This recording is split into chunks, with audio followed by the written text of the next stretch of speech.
There was a time when Circus Circus was the happiest place in Las Vegas. A casino filled with laughter, neon clowns, and acrobats flying above the gaming floor. Today, it's one of the Strip's most criticized resorts. In 2025, rooms rent for as little as $38 a night, elevators stay broken for days, and guests report panic evacuations mistaken for shootings.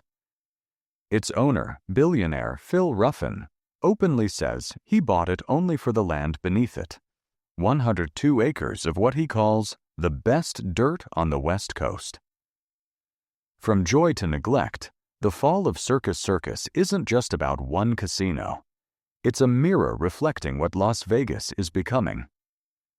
To understand what's happening to Circus Circus, we have to look beyond bad reviews or broken elevators.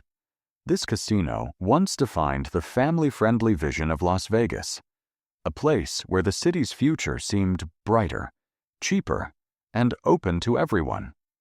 But in 2025, that dream no longer works. Occupancy has dropped below 70%. Security scares have gone viral twice this year, and online videos calling it the worst hotel on the Strip reach millions of views.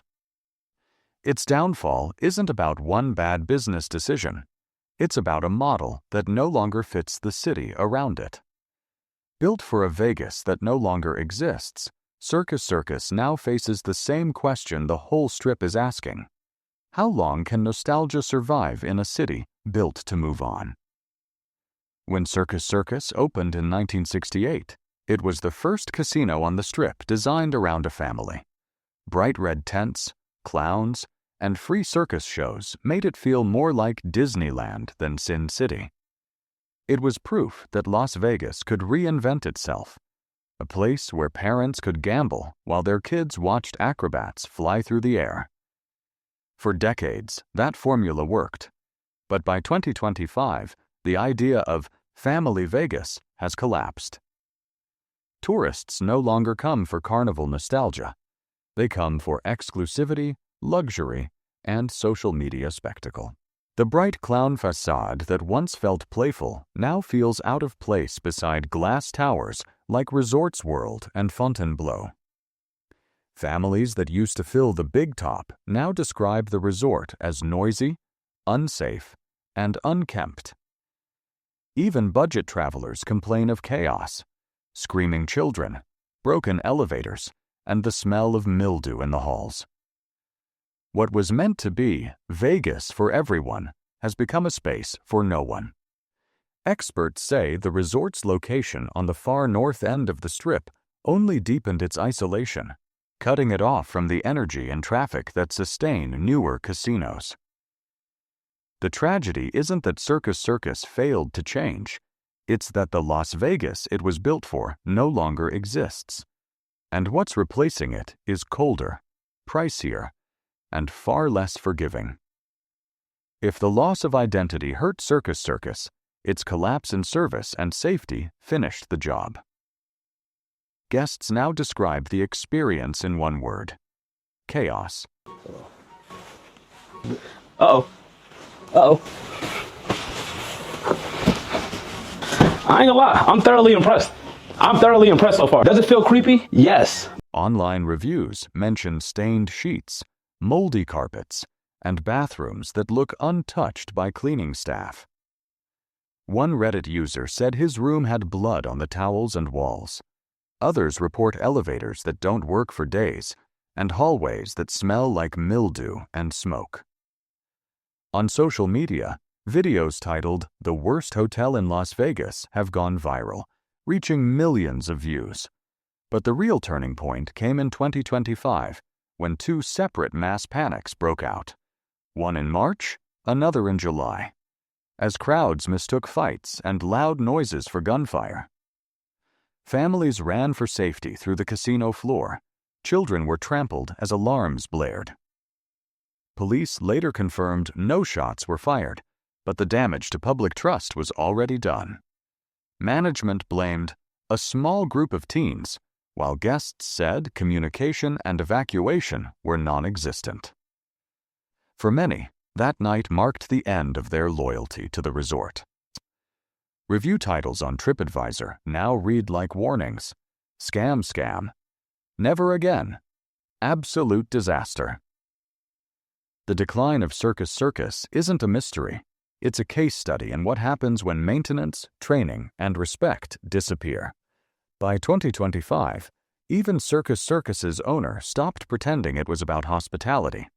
Billionaire Phil Ruffin, who bought the property from MGM in 2019 for $825 million, openly says he never planned to fix it. In interviews with Forbes and KTNV, Ruffin admitted he purchased Circus Circus for the land, 102 acres of the best dirt on the West Coast. His logic was simple: land appreciates, casinos decay. The property sits across from Resorts World and near the new Las Vegas Sphere, making it one of the last major undeveloped parcels on the Strip. In January 2025, Ruffin announced he was putting it up for sale for $5 billion. The statement shocked analysts, not for the price, but for what it implied: that the casino itself had become irrelevant. No new shows, no renovations, no attempt to rebuild trust. Every plan Ruffin once promised, from a new theater to a wave pool, quietly vanished. What remained was a decaying resort used as a placeholder for real estate speculation. For visitors, that reality feels personal. They see broken elevators, filthy rooms, and empty promises, while knowing the owner sees only square footage.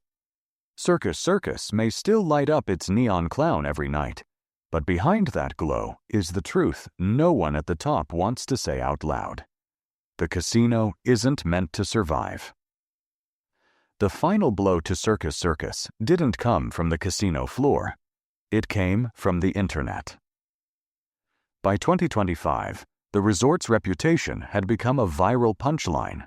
On TikTok, a video titled "Circus Circus is the worst hotel on the Strip" hit over 70,000 likes and more than 1,600 comments, most agreeing it was a horror show in daylight. YouTube creators joined in, calling it a relic that refuses to die. Reddit threads told even darker stories. Guests describing rooms with blood-stained sheets, hair in the sinks, and managers who laughed when complaints were made. One post read, "I expected bad, but this was worse than bad. It was sad." The backlash wasn't just noise, it was collective memory reshaping in real time. Every review, every viral clip reinforced the same image: a casino left to rot while its owner waited to cash out. Traditional media amplified it. Forbes, Yahoo News, and even the San Francisco Chronicle covered its decline, using words like aging, gross, and forgotten. For a property once marketed as family-friendly, the contrast couldn't be sharper. The clown that once made children smile now shows up in thumbnails labeled Las Vegas Nightmare. In a city built on illusion, Circus Circus became something Vegas rarely admits: a truth caught on camera. For decades, the Las Vegas Strip was built on the promise of reinvention.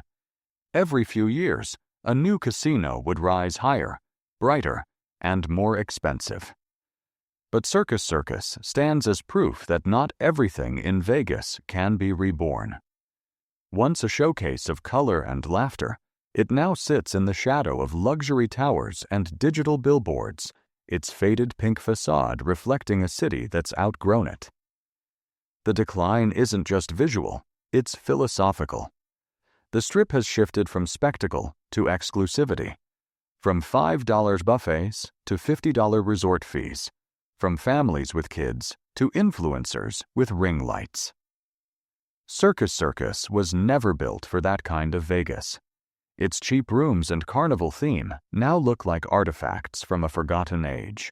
Even as Vegas chases billion-dollar projects like the Sphere and Fontainebleau, the north end of the Strip feels abandoned, a stretch of land where nostalgia meets neglect. For locals, the casino's decay is personal. It's the last reminder of when Vegas still cared about ordinary visitors. For tourists, it's a warning that behind every glowing skyline lies a place the city would rather you forget. And in that silence, under the flicker of a neon clown, you can almost hear what Las Vegas has been trying not to say. The show may still go on, but the magic is slipping away. The fall of Circus Circus isn't just a business story. It's a warning about what happens when a city forgets why people came in the first place.